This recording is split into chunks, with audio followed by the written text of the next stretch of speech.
دا که تاسو ټول په شریک ویلی شئ چې تاسو پکې هم انوال شئ ښه موږ هغه خلک وو که زه دا ویم چې که موږ د پښتنو سره دا نور ټول تاریخ رانه لر کړي شاه خالد صاحب او دا یوازې یوه ټپه نه ده که چېرته په دې باندې په رښتونې معنا کار وشي او دا پښتنو ځوانانو ته په صحیح معنا باندې ډیفاین شي یا راوسپړدلی شي زموږ په ژوند کې به سکون هم راشي زموږ معاش به هم ښه شي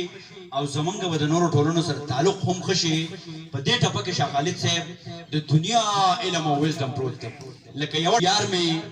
هندو زه مسلمان یم د یار دپاره درمسال جارو کوم دا ټپه پخوا یو ډېر مهذب سوشل او دروند پیغام و خلکو به یو بل ته دا پیغام لیږو لکه جنۍ بالک ته وی چې ګودر ته ځم راپسې راشه او منګي مې دوه دي نری ملا مې ماتوینه نو هلک پر دې اس ایم اس جواب څه کوو چې که د دنیا شرمونه نه وی دا به منګی وړ زه به تش در سره تلم دا یو سوشل غونې طریقه وه اوس خو وروره شی بیا خونده شو ټیک ټاک دي او میسیجونه دي واټیبه غوندې ویډیو چیټ دی نو دا دې نوي الغار چونکې موږ ټرینډ نه وو زموږ کشران سوشل میډیا ته دا لګېرې زموږ په کلچر باندې حملې کوي خپل د پښتو د څادر نه به کله هم پې نه وباسئ او دغسې خپل د دین سره به هم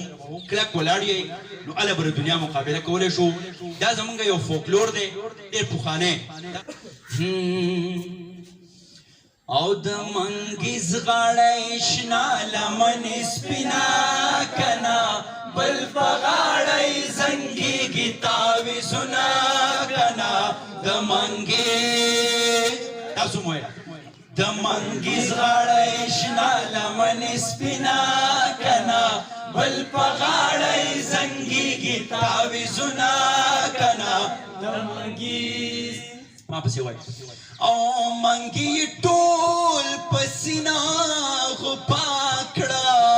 منګي ټول پسینا غپا کړه او د شیطانې منګې په لپو ډکوینا کنه بل په غاړی زنګېږي تاویزونه کنه د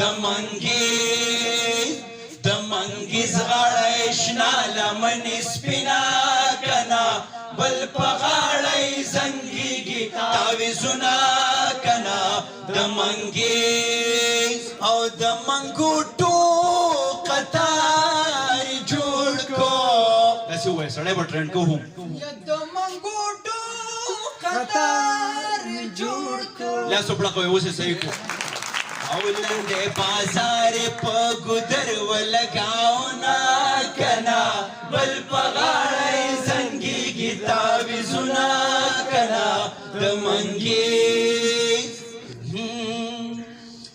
او که د دنیا شرمونه نه وی تا به منګی وړو زه به تش در سره تلمه کنه بل په غاړی زنګېږي تاویزونه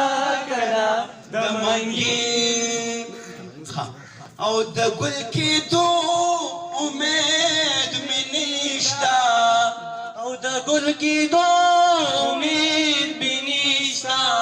جانان په ځمکه د ملتان کرلی یمه کنه بل په غاړی زنګېږي تاویزونه کنه د منګیز دا اخري